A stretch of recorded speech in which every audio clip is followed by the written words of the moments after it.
Assalamualaikum warahmatullahi wabarakatuh. Hai teman-teman, jumpa lagi dengan aku yang pada video kali ini akan membahas mengenai apresiasi salah satu prosa fiksi pada era Balai Pustaka.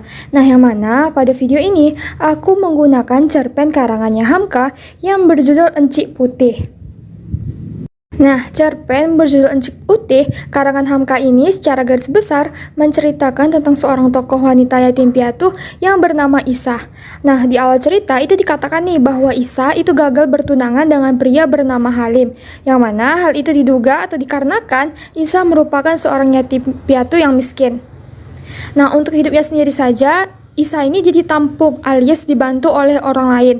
Nah, sebenarnya nih, Isah ini dia tidak sedih ketika pertunangannya itu dengan Halim itu batal. Yang membuat dia sedih itu ialah karena impiannya, yakni menikah menjadi kandas. Alias, tidak datangnya hari yang Isah harapkan, yakni menikah, yaitu hari di mana ia menggunakan kain berlambak emas, pakaian anak dara yang akan ditutupkan di punggungnya. Nah, dalam apresiasi prosa fiksi yang satu ini, itu akan saya lakukan dengan cara yang pertama, membahas hubungan salah satu unsur intrinsiknya, yakni tokoh dengan latar keadaan. Nah, yang kedua, itu mengapresiasi melalui kegiatan menjadikan diri sendiri saya sendiri itu sebagai tokoh utama. Nah, maksudnya itu ialah bertingkah seolah diri saya ini merupakan tokoh utama dalam tulisan tersebut, yang mana apakah tindakan yang saya pilih itu sejalan atau bertentangan dengan tindakan tokoh utama yang dibuat oleh penulis. Nah, yang ketiga itu mengapresiasi melalui mengubah latar waktu serta melihat nih keperluan dari beberapa tokoh yang hadir, yang mana tujuannya itu ialah apakah jikalau latar waktunya itu diganti maka akan mengubah alur cerita atau tidak, dan apakah jikalau tokohnya itu dihilangkan maka akan merusak alur cerita atau tidak. Nah, yang keempat itu ada mengapresiasi dalam menghubungkannya ke teori mimetik, yaitu keadaan sosial atau masyarakat ketika cerpen itu diciptakan. Nah, yang pertama kita akan membahas mengenai hubungan unsur intrinsik, yakni tokoh dan latar keadaan. Nah, seperti yang sudah saya jelaskan sebelumnya, tokoh Isah ini dia digambarkan sebagai seorang wanita yatim piatu miskin yang gagal bertunangan. Itu dikarenakan Halim, sang calon tunangannya, tiba-tiba membatalkan acara tersebut. Nah, karena tokoh Isah ini merupakan seorang yatim piatu, yang mana itulah latar keadaannya Isah, membuat Halim membatalkan pertunangan mereka. Nah, hal itu tampak pada kutipan. Hal itu tentu karena ada gadis yang lebih kaya darinya, yang masih hidup orang tuanya. Tentu Halim lebih suka kepada gadis itu daripada dirinya, gadis yatim piatu yang hanya menumpang di rumah orang. Nah, pada kutipan itu disimpulkan nih bahwa alasan dari tindakan Halim membatalkan pertunangannya dengan Isah itu adalah karena latar belakang atau latar keadaannya dari tokoh Isah, yakni seorang yatim piatu yang miskin. Selanjutnya yang kedua itu ialah hubungan tokoh dan latar keadaan, yang mana latar keadaannya ini itu berupa tokoh Isah yang tidak bisa mewujudkan impiannya alias mengenakan kain bertambak emas, pakaian anak dara yang akan ditutup di punggungnya pada hari pernikahannya itu terwujud. Meskipun tokoh Isah itu dia tidak benar-benar menikah, ia hanya sekadar mewujudkan impian atau cita-citanya di umur yang ke-50 tahun. Nah, hal itu tampak dalam kutipan. Cita-cita Isah untuk mengenakan pakaian pengantin dari kain sutra berlambak emas sampailah sudah terwujud. Kain pengantin itu sudah bersandang di belakangnya. Cita-citanya telah sampai, terwujud. Dia telah jadi pengantin. Nah, dari kutipan itu dijelaskan nih bahwa latar keadaan Isah itu berupa mengenakan pakaian pengantin meskipun tidak menikah dan tidak mempunyai pengantin pria dikarenakan Isah ingin mewujudkan cita-citanya. Nah, dari aspek psikologi nih, kondisi atau keadaan tokoh Isah itu dikarenakan ialah impian atau cita-citanya yang manalah harus terwujud atau tercapai meskipun tokoh Isah bukan beneran menikah. Nah, tidak hanya itu, dari aspek psikologi tokoh Isah, dia ingin merasakan bagaimana sensasi ketika mengenakan pakaian pengantin. Nah, karena hal itu jugalah cita-cita dan impiannya itu haruslah terwujud atau diwujudkan. Nah, hal itu tampak pada kutipan, cita-citanya telah sampai, terwujud. Dia telah jadi pengantin. Namun, semua yang telah dirasakannya itu rupanya tidak seindah yang dikenang-kenangnya selama ini. Nah, yang ketiga itu ada hubungan tokoh dengan latar keadaan. Nah, yang mana latar keadaannya itu berupa tokoh Isa yang tidak menikah juga meskipun sudah berumur 45 tahun. Nah, hal itu tampak dalam kutipan, namun rambutnya telah banyak yang putih, rambut umur 45 tahun. Masih adakah harapan aku akan memakai kain berlambak emas? Nah, dari latar keadaan itulah, yakni sudah berumur 5 tahun, namun membuat tokoh Isa itu dipanggil Encik Utih, yang berarti kakak yang rambutnya beruban putih. Nah, dalam hal ini, keadaan itulah, yakni berumur 45 tahun, namun belum juga menikah, membuat tokoh Isa itu diberi julukan atau dipanggil Encik Utih. Nah, lanjut, yang kedua itu adalah mengapresiasi melalui kegiatan menjadikan diri sendiri sebagai tokoh utama. Nah, maksudnya itu ialah bertingkah seolah-olah diri kita itu merupakan tokoh utama dalam tulisan tersebut. Yang mana, apakah tindakan yang kita pilih itu sejalan atau bertentangan dengan tindakan tokoh utama yang dibuat oleh penulis. Nah, dalam hal ini, itu saya memilih untuk menjadikan tokoh Isa, yang mana dalam kutipan, cita-cita Isa untuk memakai pakaian pengantin dari kain sutra berlambak emas sampailah sudah terwujud.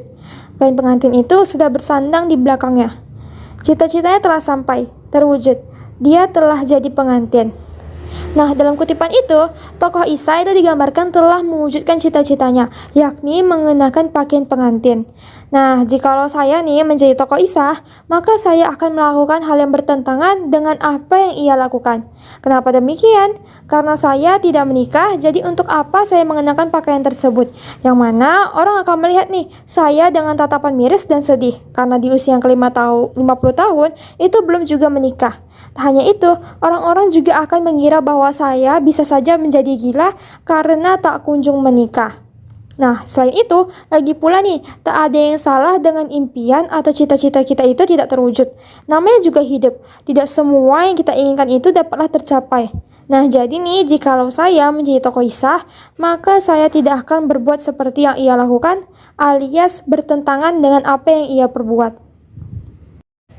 Nah, selanjutnya yang ketiga itu ada mengapresiasi melalui mengubah latar waktu serta melihat nih keperluan dari beberapa tokoh yang hadir. Yang mana tujuannya itu ialah apakah jika latar waktunya itu kita ganti, maka akan mengubah alur cerita atau tidak. Dan apakah nih jikalau ada tokoh yang dihilangkan, itu maka akan merusak alur cerita atau tidak.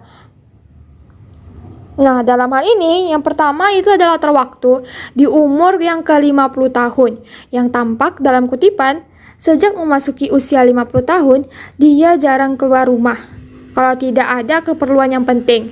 Nah, dalam hal ini, jikalau latar waktunya itu kita ubah menjadi umur belasan atau 20 tahun, maka alur yang dijalankan oleh tokoh Isa itu berubah, alias latar waktunya itu mempengaruhi alur.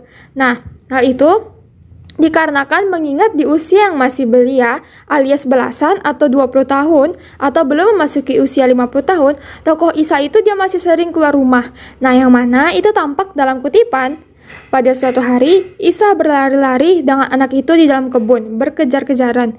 Karena itu, Mak Habibah marah dan memaki-maki Ihsan. "Hai gadis tua yang tidak tahu malu, cobalah lihat cermin. Rambutmu telah beruban, engkau masih berlari-lari seperti anak-anak. Tidakkah engkau tahu bahwa umurmu telah 45 tahun? Engkau kira engkau masih kanak-kanak." Nah, dalam hal ini, jikalau nih latar waktunya kita ubah, yakni umur belasan atau umur 20 tahunan, seperti yang saya bilang sebelumnya, maka alur yang dijalankan oleh tokoh Isa itu berubah, alias latar waktunya itu mempengaruhi alur. Nah, oke, selanjutnya itu ada tokoh yang kita hilangkan. Yang pertama itu adalah tokoh Isa. Nah, jika tokoh Isa ini dihilangkan, maka tulisan atau cerita ini tidaklah akan jadi atau ada, alias tulisannya ini akan menjadi berbeda karena mengingat tokoh Isa lah yang menciptakan dan menjalani konflik atau masalah dalam cerita tersebut. Nah, jika tokoh Isa ini dihilangkan, maka alurnya akan berubah, alias tidak akan ada alur di mana adanya perempuan yang batal bertunangan, kemudian sampai umur 50 tahun tidak menikah juga, sehingga diberikan julukan atau panggilan Encik Putih, yang berarti kakak yang berambut putih. Nah, selain itu, tak akan ada nih yang namanya cerpen berjudul Encik Putih karangannya Hamka. Karena mengingat, jikalau tokoh Isa itu kita hilangkan, maka dia akan mempengaruhi alur dari cerita tersebut, seperti yang sudah saya sebutkan sebelumnya. Nah, selanjutnya kita akan membahas mengenai apresiasi yang terakhir, yakni mengapresiasi dengan menghubungkannya ke teori mimetik, yakni keadaan sosial atau masyarakat ketika cerpen tersebut diciptakan.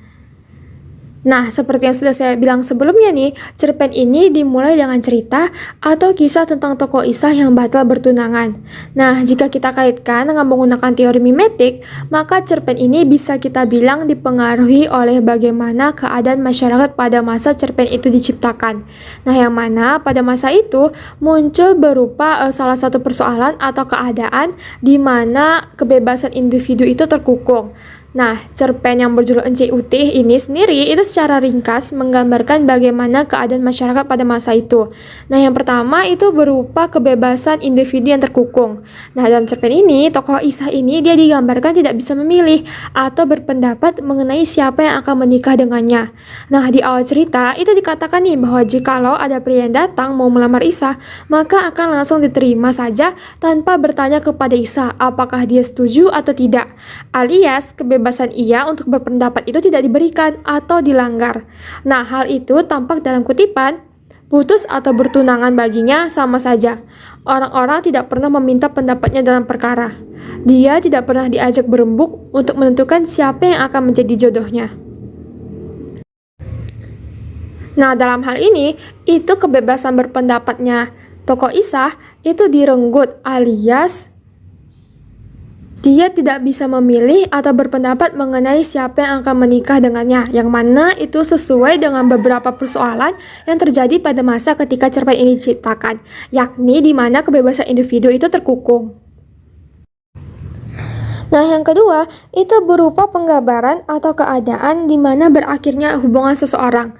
Nah, ketika cerpen ini muncul, yakni sekitar tahun 1930-an, nah pada masa itu sedang maraknya kasus putus cinta atau berakhirnya kisah hubungan seseorang. Nah, yang mana itu bisa terjadi karena banyaknya pasangan yang meninggal, dikarenakan pada tahun itu tentu negara kita sedang memperjuangkan kemerdekaan. Nah, yang mana itu adanya beberapa perlawanan yang terjadi hingga menimbulkan korban jiwa. Nah, jadi ada banyak kasus nih pada tahun itu di mana orang-orang ditinggal mati atau pergi oleh pasangannya karena merupakan salah satu korban dari perlawanan yang ada pada saat itu. Nah, namun nih dalam cerita ini, Hamka dia itu hanya mengambil penyebabnya saja, yakni ditinggal pergi oleh tunangan, namun dalam alasan atau konteks yang berbeda. Nah, yang mana dalam cerita pendek ini, tokoh Isa itu ditinggal sama tunangannya itu karena Isa merupakan seorang yatim piatu yang miskin. Nah, berbeda dengan kondisi atau keadaan di mana sastra ini diciptakan, yakni ditinggal pergi karena merupakan korban dari perlawanan yang ada. Nah, ini berarti nih bahwa Hamka dia itu terinspirasi dari apa yang terjadi pada saat dia membuat cerpen ini. Kemudian dia melakukan yang namanya modifikasi pada alasannya, yakni menjadi karena seorang yatim piatu yang miskin.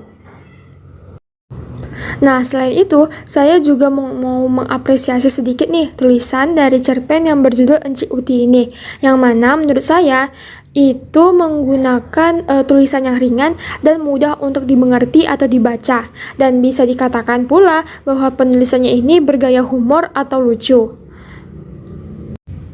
Nah, di dalam cerpen ini itu ada menggunakan beberapa diksi. Nah, contohnya itu yang pertama itu kata puwadai pada kalimat duduk berkeliling di puwadai memandangi wajah kedua pemantin yang beruntung itu. Nah, yang kedua itu kata tuan pada kalimat nanti tuan-tuan akan menikahi kalian pula. Yang ketiga itu kata ganjil pada kalimat ganjil benar hari dalam kehidupan. Dan yang keempat, itu ada kata hubaya pada kalimat hubaya-hubaya selama hidupnya. Nah, seperti yang sudah saya bilang sebelumnya, penulisan dalam cerpen ini sendiri itu terkesan ringan dan mudah untuk dimengerti atau dibaca.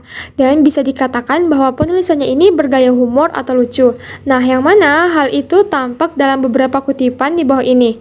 Yang pertama, tiba-tiba datang seorang perempuan tua dari dapur. Dengan suara marah tetapi berisi gurau, "Hai gadis-gadis, jangan duduk di sana. Pergilah ke tempat tidur masing-masing. Nanti tuan-tuan akan menikahi kalian pula." Yang kedua, namun, rambutnya telah banyak yang putih.